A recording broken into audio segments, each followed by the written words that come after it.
Air, Land and Sea, Critters at War. So it is a war game in such a small box, so let's take a look at what's inside. Hi guys, welcome back to WePlaysSG, where we unbox, review and show you how these games are played. So today we have Air, Land and Sea, Critters at War. So this is a game by Arcane Wonders and designed by John Perry. So this is not a new game, this is a pretty old game actually. So basically it's the Air, Land and Sea. Yeah, basically that's the that's a pretty old game, but then this has like a different theme to it. So again, it's really small box. It's basically a war game, which is my second one in my entire collection. The first one being the Blitzkrieg. If you have not watched the unboxing, I'll link it down below as well. So yeah, basically this is a very fast and simple war game, I suppose. So it's a 2-player game. So this is one of the collection that's in my 2-player game list. Yeah, so it's the same as Blitzkrieg, which is also a 2-player game. So this is a 2-player game, as you can see here, plays for 20 minutes and ages for 14 and up. So as you can see here, not really clearly, but over here. So this is basically, if you played Air, Land and Sea before, it's 18 cards game, I would say. So you have 6 cards for each air, land and sea, and then that's why I passed the name. So each card over here represents, so there's 6 cards representing land, and then basically each card has a different effect and ability you can play with. So yeah, so I believe all 18 has like different abilities, if I'm not wrong.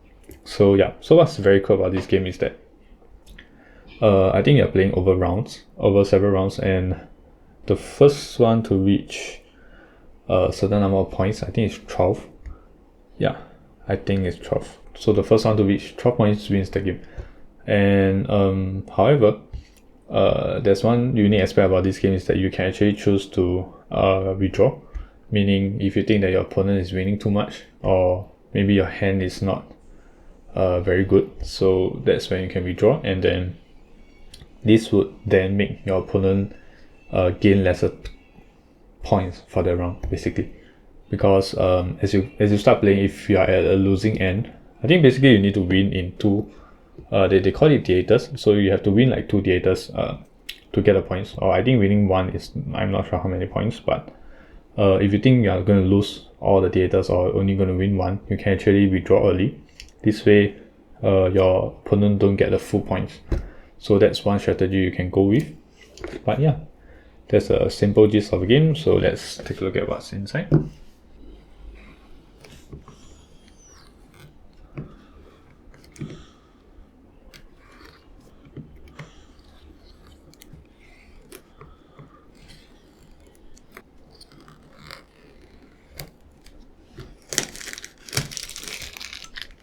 Alright, so once again, this is Air, Land and Sea. Alright, oh, so it's a very nice, I would say well-sized lid. Yeah. I mean, I say that because the thing came down really nicely. Although I thought, like, usually for such a light game, usually the lid and the box will be very tight together because there's nothing like helping you to pull the bottom of the box down. But anyway, so this is the cover. Actually, I quite like the cover on the art on the cover. Actually, it's a very nice artwork, very vibrant.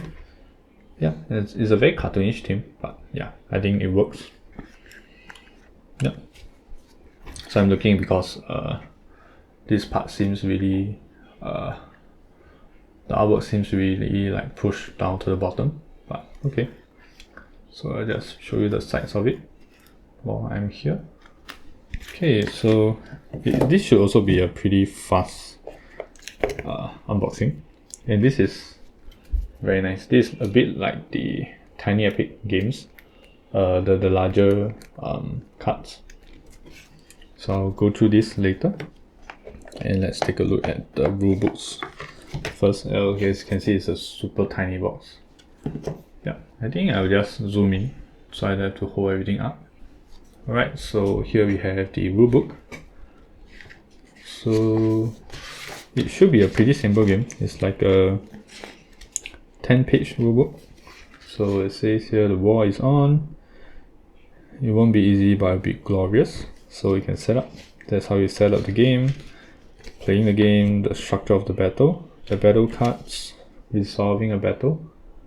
Okay, again, very nice, and it seems, I mean, I haven't read it, but then at first glance it seems pretty well illustrated. So there's tactical battles, tactical abilities, key terms, ending the battle, and winning the game. So the first player to reach a total of 12 points wins the war and the game. So there's a beginner mode here. So that's cool. So it's a really simple rulebook. So that's what I do appreciate. But again, this should be a pretty simple game. But what I like is that it's simple, but then there's like, it feels like, I haven't really played it, but it feels like there's like quite a lot of strategies in this game, which is kind of like Blitzkrieg, which I have played. Yeah, but again, I'll leave that to the review. I'll leave my thoughts to the review. So yeah, this I would probably not put it back inside, but okay. So yeah, this is very nice, cartoonish but nice artwork. So that's for the C. And we have this. So what this does is that it's the same on both sides, but so if you take a closer look here, this is the 6 cards that you have for the C, and then you can see that this is transport, escalation, maneuver, redeploy, blockade, and super battleship. So yeah, so it tells you what what cards are blue, and it tells you the ability and a simple description, which I think is on the card as well, of the game. Of the card. So yeah, that's a very good one. So at the first few games that you play, you can actually play with this side on, and as you get to know the different cards, then you can flip over to the more thematic side of it, which is nicer. Yeah. So this is land. Then these are the cards that we have. So again, they are all different, and so far as I can tell, yeah, maybe it's similar, but then it's definitely different. Like I think some cards ask you to like open adjacent or flip open like cards, but then the other one will like flip open adjacent cards kind of thing. So that's air and the art behind. So yeah, that's pretty cool, and this is actually quite neat. So you can like really play it without, so you don't really need a player 8 as well. So you can just flip it open to this side. So why not I just demonstrate? So basically this is the ones that you have. So you put them like this in the middle. So players will play cards over here, these 6 spots. So your opponent will play on this side, then you will play on this side. So there's 3 columns, and basically if I'm not wrong, like the main point is to have more the numbers adding up to a sum that is higher than your opponent's. So then you would basically win that theater. So in this setup, if you're not familiar, you can always flip it over to this side. So, and then everybody will have a player reference right in front of them. So that's a very good idea. Yep. So it's this kind of little details that makes the game really nice and really cool. So let's take a look at this simple victory point markers. So we have a few of it, and you can see the thickness. If I can get it to focus, so thickness is pretty thick. Yeah, it's not the thickest, but it's like medium thickness kind of. I can focus. Yeah, so it's not really squishy, and I can feel a bit of flex, just a little bit, but then nothing too bad. So that's the artwork you have for number 1. So again, yeah, it's pretty well centered. It looks well centered to my eye, but then in the camera it looks a bit towards the top. yeah. So I guess I can just put it back here. And then we have a few number 1s. And yeah. And a few number 3s. So that's the points for number 3. So they are basically just counters, which is a nice gesture that they could include it. I mean, there's basically just one thing to track, which is your points over several games. So yeah, that's a nice. I mean, at least they included these tokens. So this is for number 6. Yeah, same on both sides. So that's the tokens. And then we come to the cards. So as you can see, there's very little cards, which I think there's plenty of space to sleeve it, which is happy for me. And it's nice that they come in this kind of packaging. It just feels premium.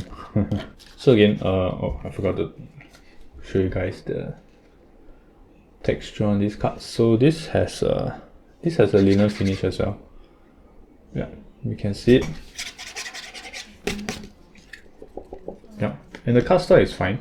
I mean, it's quite flimsy on this. Not quite, but it's a little bit flimsy on this big card. But then, yeah, for a big card, it's usually more flimsy.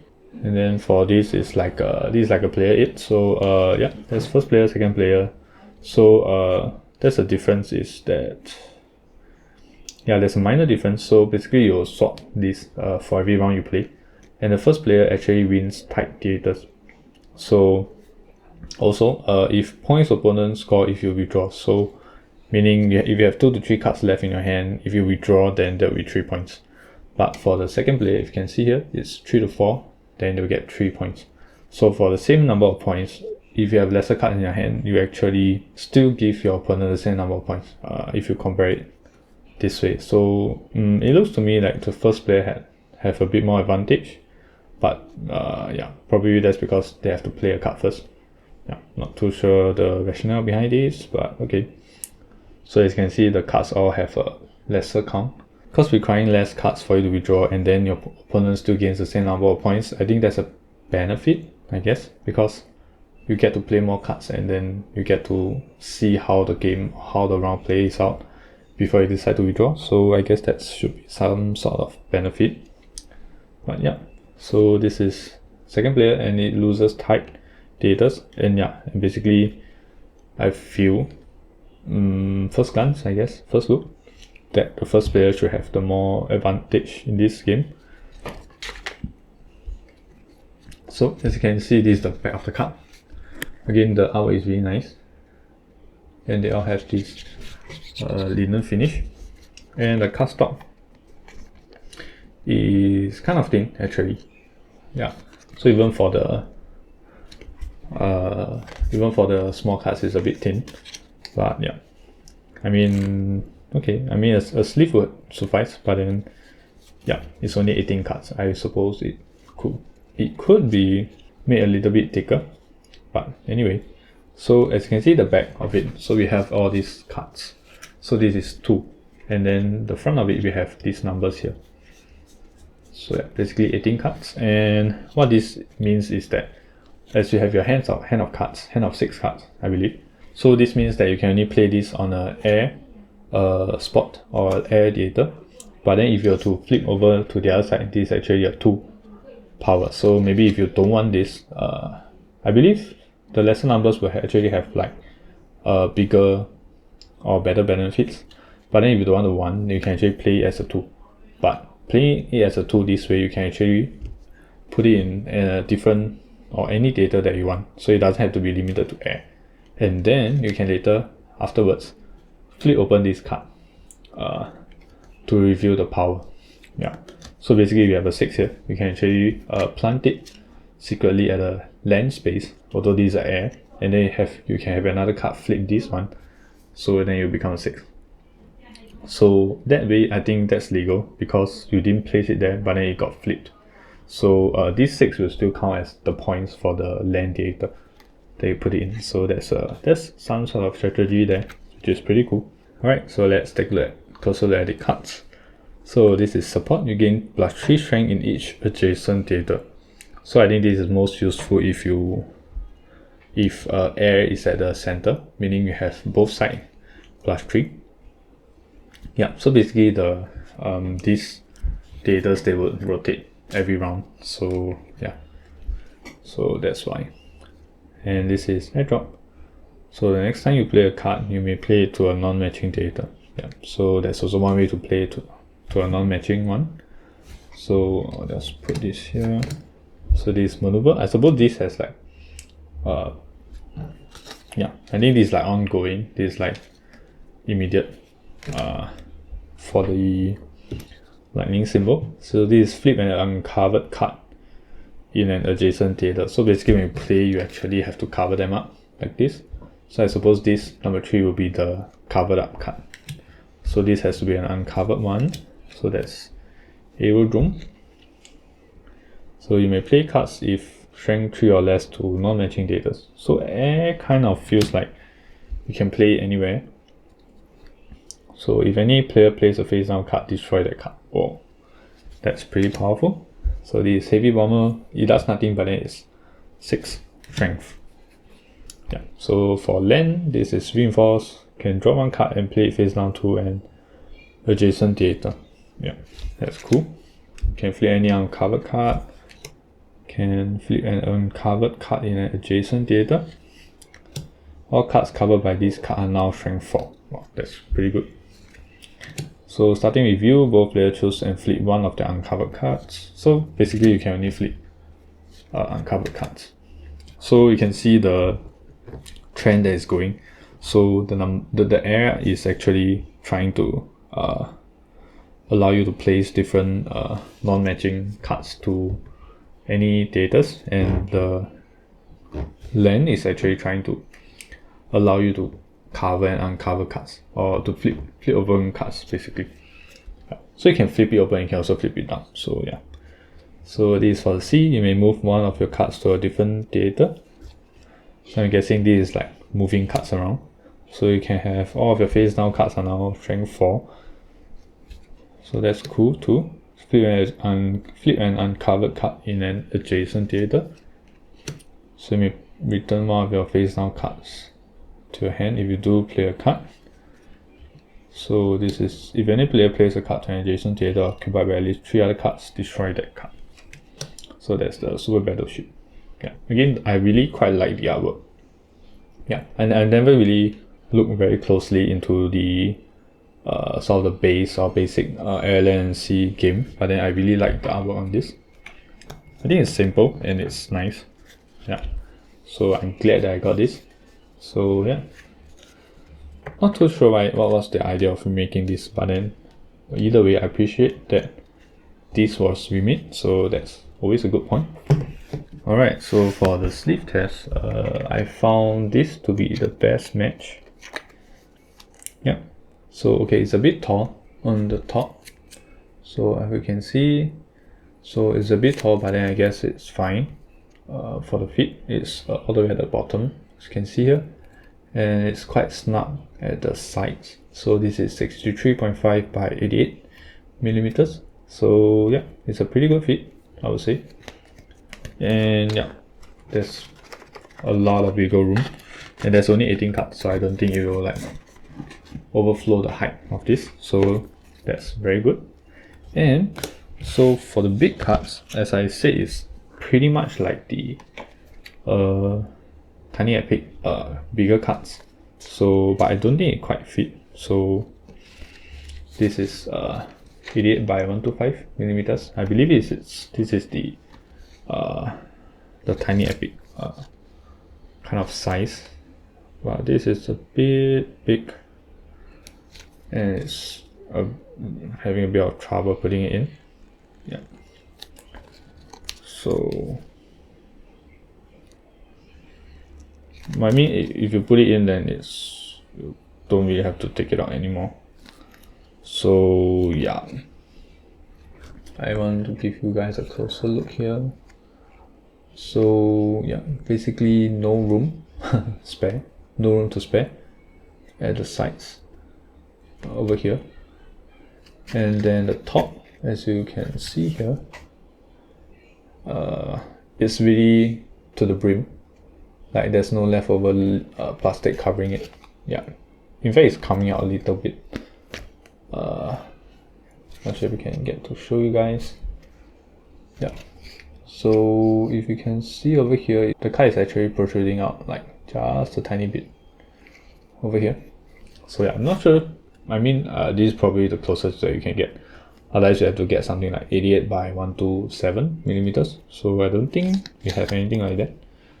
I think it's too customized, but I'm willing to go with this. I mean, it's protruding out a little bit, and there's only like 3 of these cards, and these are cards that you would probably never really touch throughout the game, other than like once after every game to like rotate. So I guess this is really fine. So yeah, again, this is you can see here 88 by 125. So this is the Sleeve Kings sleeves, and this is 63.5 by 88 millimeters. I believe this is the most standard card size. So yeah, it's good that they went with this.